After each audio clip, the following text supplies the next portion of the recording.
Hey, yo, you know who we haven't talked about in a while? Diddy. So let's take a trip on over to prison and see what's all going on. Now, for those of you that don't know, Diddy has a problem. He's going on trial in May for doing terrible things, all revolving around him forcing people to watch Netflix. If you don't know what that means, look in the comments. But see, Diddy's crimes are so bad and they span over so many decades that he had to hire a legal team of 6 different people that all specialize in different things. And of course, Diddy can do this because he has so much money. Now, one of his lawyers, Anthony Rico, just recently quit. Now, to be more specific, Anthony Rico, one of Diddy's lawyers, filed a motion to quit, saying, under no circumstances can I continue as counsel for Sean Combs, meaning I can't keep working with Diddy. But your lawyer can't technically just quit on you, so he says a few other things. He says, look, Diddy's gonna be fine. He got 5 other lawyers for one. Whoa, did one of Diddy's lawyers, Anthony Rico, just pull a Houdini on him with the trial coming up? What kind of lawyer ghosts their client like that? This is seriously raising some eyebrows, and the big question on everyone's mind is, why would Diddy's lawyers suddenly abandon him, especially at the last minute? It just doesn't add up. Some of you might be thinking maybe the lawyer just wasn't up to the task, but that's not the case. This guy is a seasoned professional, not some rookie attorney out of his depth. He's handled cases that make Diddy's drama look like a walk in the park. We're talking about serious, hardened criminals, not just celebrity scandals. Remember Osama bin Laden? He was on Rico's client list. Yep, you heard that right. This man actually helped bin Laden dodge a death sentence back in 2001. According to sources, Rico argued that the terrorist shouldn't be prosecuted because he couldn't properly defend himself, as he wasn't in the US at the time. Rico also defended bin Laden's associates, including Mohammed Odeh, who was convicted of planning bomb attacks on US embassies in Kenya and Tanzania. Rico's defense helped Odeh avoid the death penalty, receiving a life sentence instead. Let's be real, even if Diddy is found guilty, he's probably not going to get a life sentence, and definitely not the death penalty. And if Rico has a track record of getting results, like turning a potential death sentence into a life sentence, that's no small feat. You'd think Diddy's case would be a cakewalk for him, right? So what changed? Okay, let's get into it. Have you guys heard the rumor about Diddy's sons causing more problems? Honestly, I'm inclined to believe it. Can someone please explain this to me? Diddy's son is out here throwing parties while his dad is behind bars for the same reason. Is that just gullibility, or insanity? Didn't Justin Combs just get denied Reynolds for throwing parties because of the drama surrounding his dad?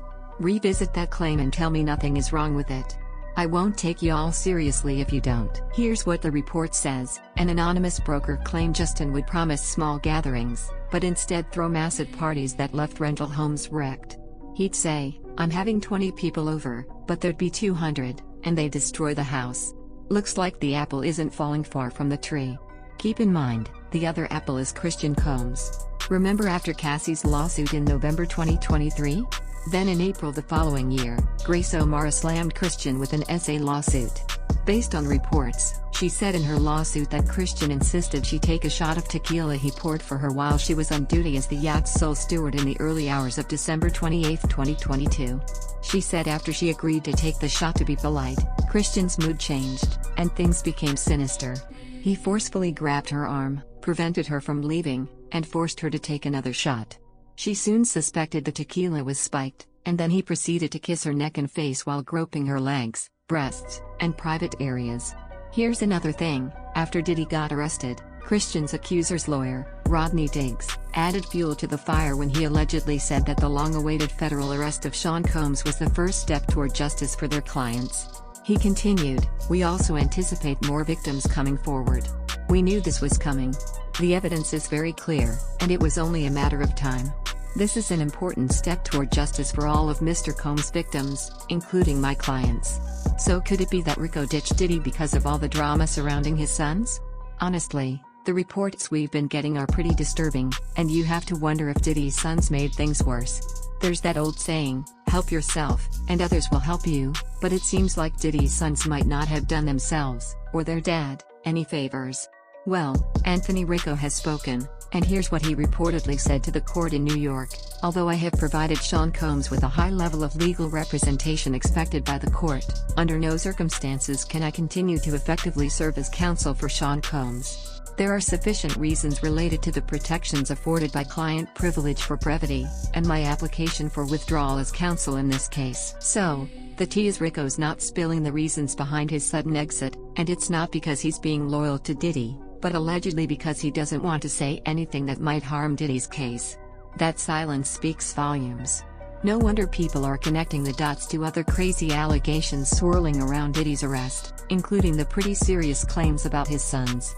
And here's another crazy one. Some guy claiming to be friends with Diddy's son just dropped a video sharing his thoughts on why Rico suddenly withdrew. You've got to hear this.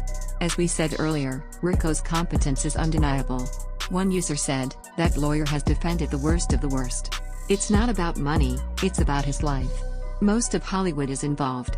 Another user said, "Imagine that lawyer represented Bin Laden and then saw the Diddy files and was like, nope, I'm out." But hey, tell me what you think. Has Rico withdrawn from this case because he thinks Diddy will be fine with or without him?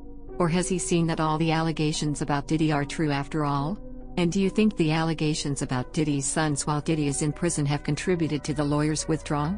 Drop your thoughts in the comments section below.